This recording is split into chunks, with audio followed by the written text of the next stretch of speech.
Assalamualaikum warahmatullahi wabarakatuh. Sugeng pepanggihan malih wonten ing video pasinaon basa badhe ngrembag babagan crita cekak utawane cerkak. Dipun ginakaken wonten ing jenjang SMA kelas 11 wonten ing semester gangsal. Indikator pasinaon kangge materi cerkak menika wonten gangsal. Ingkang kapisan menika mangke badhe ngrembag bab teges sipun cerita cekak utawi arti makna cerita cekak. Ingkang angka kalih menika bagian-bagiane bagian cerita cekak. Ingkang angka 3 menika tinawan bab unsur pandhapu ing cerita lan kaping gangsal menika piwulang ingkang saged dipun pendhet saking ing cerita cekak. Sakmenika monggo pun sinaoni kanthi indikator ingkang angka setunggal inggih menika tegesipun cerita cekak. Cerita cekak menika salah sawijining jinis kasusastran ingkang ngrembaka wonten ing jaman modern kados sakmenika. Nah, menika kalebet wujud prosa. Cerkak menika kalebet kasusastran Jawa ingkang awujud prosa utawi gancaran ingkang wosipun ringkes lan padhet. Cerkak utawi cerpen wonten ing basa Indonesia inggih menika cerita fiktif ingkang suraosipun babagan pagesanganing manungsa kanthi seratan cekak aos. Cerkak menika kalebet salah satunggaling karya sastra awujud gancaran. Nah, cerkak piyambak gadah bagianipun kados patepangan, pertikaian lan pungkasan. Ingkang angka kalih indikator pasinaonipun inggih menika bagianipun cerkak. Wonten ing bagian-bagian cerkak utawi struktur cerkak menika umumipun langkung ringkes saking cerita novel utawane cerbung. Struktur menika perangan wonten ing saklebeting cerita. Pun jlentrehaken menapa kemawon bagianipun. Bagian cerkak menika wonten 6. Inggih menika abstrak, orientasi, komplikasi, evaluasi, resolusi lan koda. Abstrak menika ringkesaning cerita. Abstrak kalebet intine cerita ingkang bakal dipun rembagakaken dados rerangkenan kedadosan. Abstrak ugi saged sinebut minangka gambaran saking wiwitaning cerita dumugi pungkasan. Nah, wonten ing cerita cerkak menika abstrak sifatipun opsional, ateges saged dipun ginakaken ugi saged mboten dipun ginakaken. Dados mboten mesti kedah dipun ginakaken. Lajeng ingkang angka kalih menika orientasi. Orientasi menika bab ingkang gegayutan kaliyan latar. Wonten latar swasana, papan panggenan lan wekdal ingkang wonten ing saklebeting cerita. Orientasi mboten mligi ing sawijining swasana, papan panggenan lan wekdal mawon. Jalaran wonten ing saklebeting cerita kathah kedadosan lan paraga ingkang lumampah. Nomor 3 menika komplikasi. Ingkang kaping 3 komplikasi. Inggih menika rerangkenan kedadosan ingkang gayut kaliyan suraosing cerita. Nah, suraos cerita menika babagan sebab akibat kedadosan ingkang wonten ing cerkak. Wonten ing saklebeting struktur menika, wonten ing saklebeting komplikasi menika saged dipun temtokaken watakipun paraga. Dipun pirsani saking perkara utawane konflik ingkang mangke medal wonten ing cerita. Nomor sekawan menika evaluasi. Evaluasi menika puncak masalah lan gambaran rampungane konflik. Nah, evaluasi menika salah satunggaling struktur saking konflik ingkang kedadosan wonten ing saklebeting cerita kang wonten ing klimaks utawane puncak masalah. Lan ugi wonten ing evaluasi menika ugi wonten gambaran bibaripun konflik. Nah, struktur evaluasi menika kalebet struktur ingkang wigati amargi evaluasi menika nemtokaken wigati utawi boten cerita menika. Cerita menika penting menapa boten menika wonten ing evaluasi. Ingkang angka gangsal menika resolusi utawane rampungane saking evaluasi. Bibaran saking evaluasi. Nah, resolusi menika mesti dipun tenggo-tenggo dening pamaos. Amargi wonten ing struktur resolusi menika pangripta utawane pencipta maringi solusi babagan perkara ingkang dipun alami dening paraga wonten ing konflik menika. Lajeng ingkang angka 6 menika koda. Angka 6 menika koda. Koda isinipun menika piwulang ingkang saged dipun pendhet saking ing cerita cekak. Koda menika kalebet hikmah ingkang kinandhut wonten ing saklebeting cerita. Koda saged dipun mangertosi dening pamaos. Sasampunipun pamaos menika maos sedaya critane saking wiwitan dugi pungkasaning cerita. Kedah maos rin nembe ngertos kodane. Nah, koda menika saged awujud nasihat, saged awujud ulangan, saged awujud peringatan dhateng pamaosipun. Lajeng nomor 3 indikator pasinaon ingkang angka 3 menika titikanipun cerkak utawane ciri-ciri cerkak. Nah, menawi waosan cerkak menika dipun bandingaken kalian teks cerita kados novel, kados hikayat utawane cerbung menika gadah beda wonten bedanipun. Menapa kemawon ingkang pisan titikanipun cerkak menika cacahing tembung kirang saking 1000 tembung, maksimale menika ginakaken 1000 tembung. Menawi langkung saking 1000 tembung menika sampun sanes cerkak ananging kalebet novel. Lajeng cacahing paraga kawates. Paraganipun boten kathah ning kawates terbatas.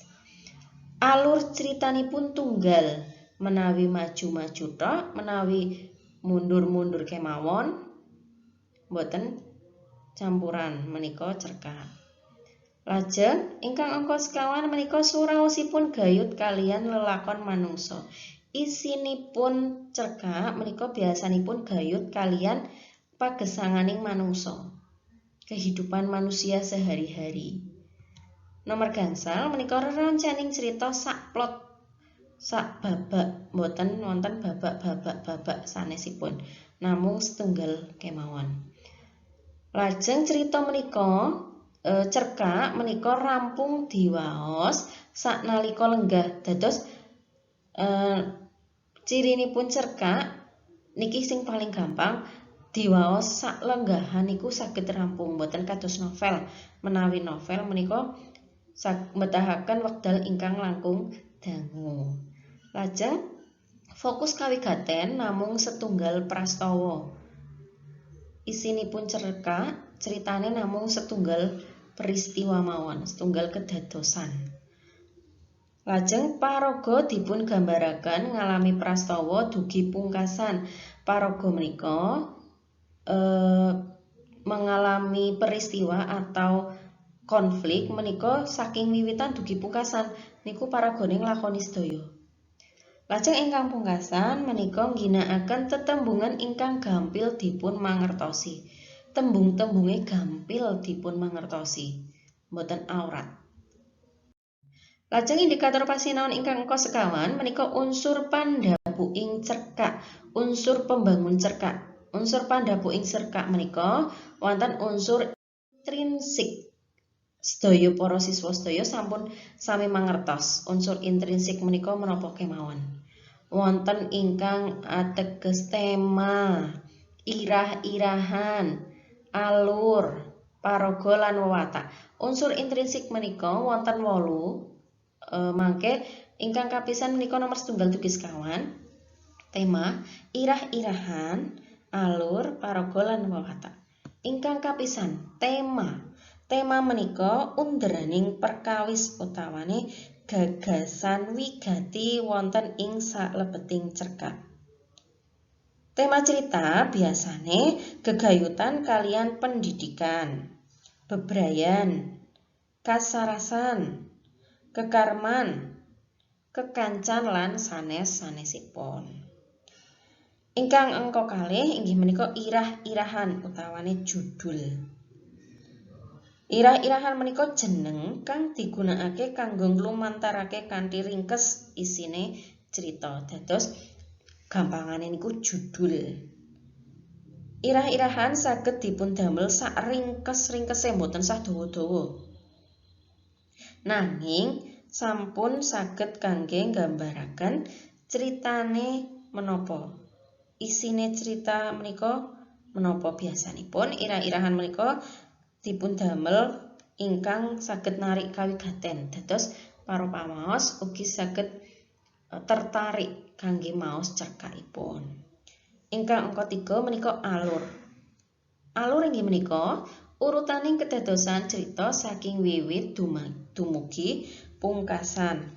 Nah, wonten ing alur menika kawitan saking mula bukane kedadean.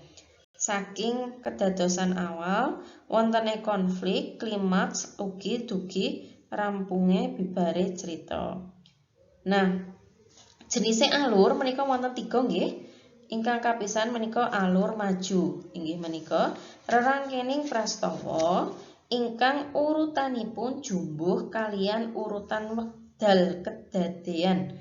Utawane ceritane menika lumampah maju terus.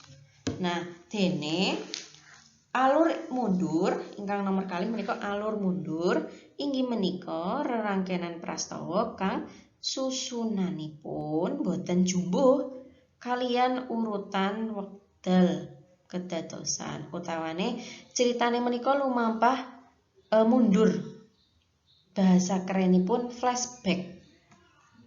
Lan ingkang nomor 3 menika alur campuran. Inggih menika campuran antawisipun alur maju kalian alur mundur. Nomor sekawan menika paraga lan wewatak.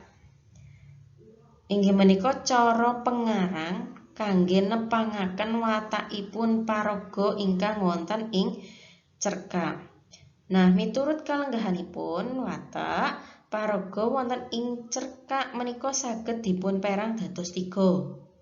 Wonten paraga protagonis, antagonis lan tritagonis. Menawi paraga protagonis menika paraga ingkang sae, sipatipun sae. Dene paraga antagonis menika kewalikanipun saking protagonis. Watakipun ala. Dene tritagonis menika saged ala saged sae. Nah, sanesipun protagonis, antagonis lan tritagonis, wewatak wonten ing cerkak menika ugi saged kagambaraken kanthi cara analitik lan dramatik. Teknik analitik lan teknik dramatik. Menawi analitik menika wewatak ing paraga saged dipun jlentrehaken langsung wonten ing teks cerkak. Dene menawi dramatik menika watakipun paraga dipun gambaraken adhedhasar fisik.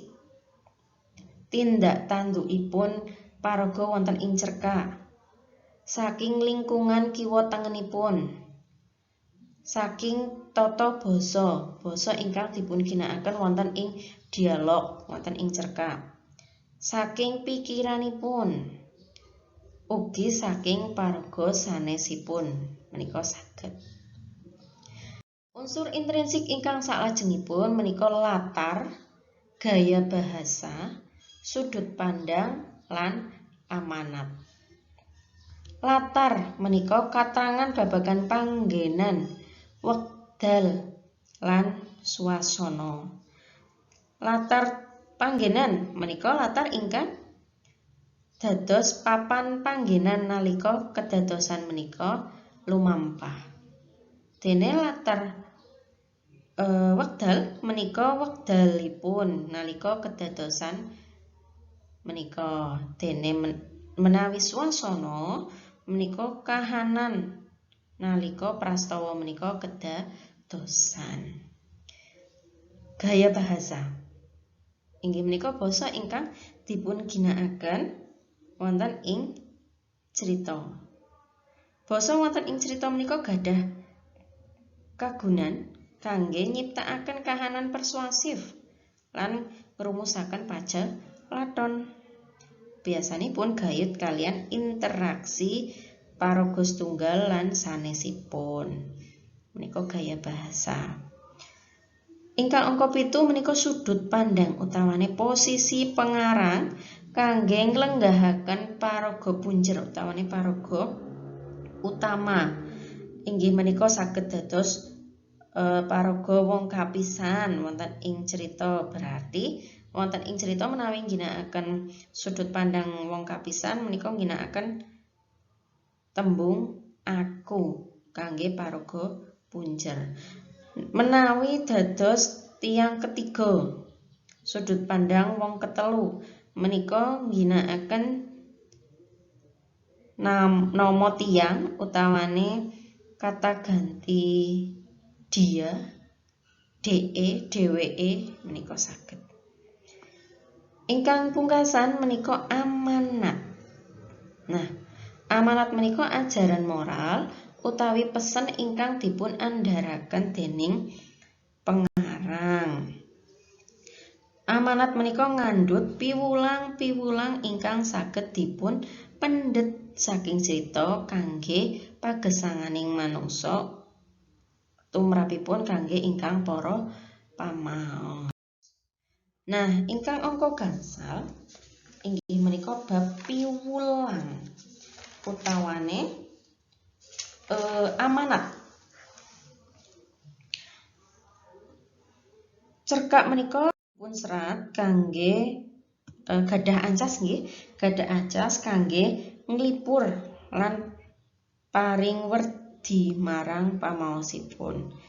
Dene werdi ingkang saged dipun tampi dhateng pamaos inggih menika wonten werdi estetis, sosial lan etis.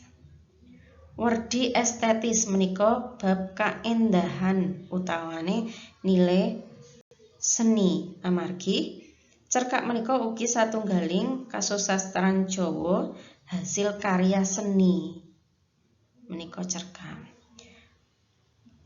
Werdi sosial menika pagesan gayut kalian pagesanganing manungsa wonten ing crita. Pesen moral menika saged dipun gambaraken lumantar lataring cerita. Saged ugi saking prastawa ingkang kedadosan lan saking konflik ingkang dipun wangun dening pengarang.